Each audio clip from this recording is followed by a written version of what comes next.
Hari ini gue mau membahas satu hal penting yang harus kalian tahu mengenai investasi. Jadi selama 1 tahun ke belakang dari 2024 ke 2025 itu adalah titik teragresif gue dalam berinvest. Dan hasilnya ada yang profit, ada yang loss. Tapi ada satu hal yang gue pelajari dan ini sangat-sangat penting menurut gue, kalian yang baru mulai invest atau sedang invest harus belajar mengenai ini ya. Karena ada satu tipikal, ada perubahan perilaku pola investasi yang berubah dari zaman dulu ke zaman sekarang. Yaitu adalah cara kita menentukan kapan masuk investasi dan apa yang harus diinvestasikan. Kalau dulu kan ada yang namanya fundamental, dilihat nilai buku, PRPBV, dan lain-lain sebagainya ya kan. Terus udah gitu ada juga yang melihat historical berapa tahun ke belakang bagus apa enggak. Tapi sekarang khususnya para retail itu ada yang namanya FOMO investing ya, karena kita menentukan apa yang mau kita invest dan kapan mau kita invest itu berdasarkan siapa yang kita nonton.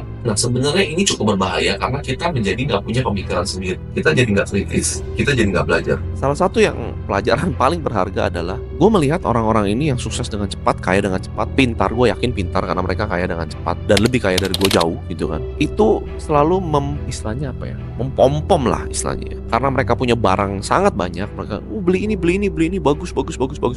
Kita secara nggak langsung karena nontonnya dia doang tanpa ada komparatif, kita jadi kedoktrin gitu loh. Padahal untuk mengkonsumsi informasi sebenarnya harus ada dua sisi koin, flip A, flip B, yang bagus dan yang jelek gitu kan. Nggak selalu menjadi optimis itu adalah hal yang bagus. Kadang kita juga harus pesimis, kita harus melihat resiko. Makanya kenapa kalau investor-investor besar atau hedge fund itu bukan profit oriented tapi risk management. Kemungkinan resikonya seberapa besar itu lebih penting. Nah jadi udah langsung poinnya aja deh. Apa sih yang penting? Jangan pernah FOMO gitu. Jadi kalau misal jangan pernah membeli di saat semua orang lagi membeli. Tunggu aja, sabar. Kalau memang kalian sudah terlambat atau di saat semua orang udah beli kalian ikut ngantri, itu adalah saat paling salah untuk investasi. Jadi selalu cari aset investasi apapun yang sedang ya, makanya ada istilah kan gini, fear and greed gitu ya.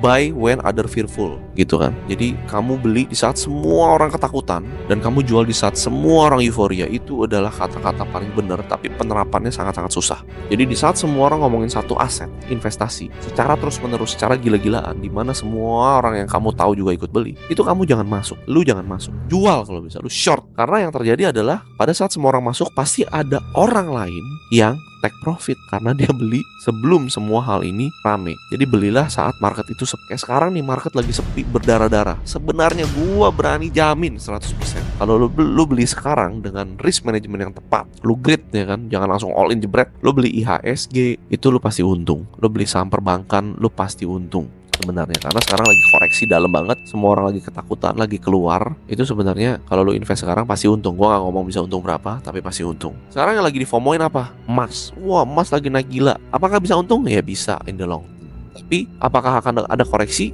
Ya menurut gua segala sesuatu yang lagi FOMO seperti ini pasti koreksi gitu. Jadi teman-teman kalau mau invest sesuatu, tunggu semua orang ketakutan. Wah, jangan beli, di situ lo beli. Kalau semua orang bilang beli, di situ lo jangan beli. Ini pelajaran yang berharga banget setahun terakhir ini. Gue selalu bilang, beli sekarang nanti terlambat, gue buy. Itu pasti rugi. Hampir 9 dari 10 yang gue ikutin dalam kondisi FOMO itu pasti rugi. Mau apapun itu, mau emas, mau kripto, mau saham, mau falas, mau properti, ya apapun yang lagi hype, jangan beli kecuali lu punya kemampuan untuk flipping dengan cepat ya. Maksudnya short term ya. Lu punya investasi itu time frame-nya short term ya it's okay. Tapi kalau lu untuk long term ya udah santai aja. Selama lu pegang cash lu akan bisa beli kok. Jadi tunggu pada saat market itu tidak baik ya. Semoga video singkat ini bermanfaat teman-teman.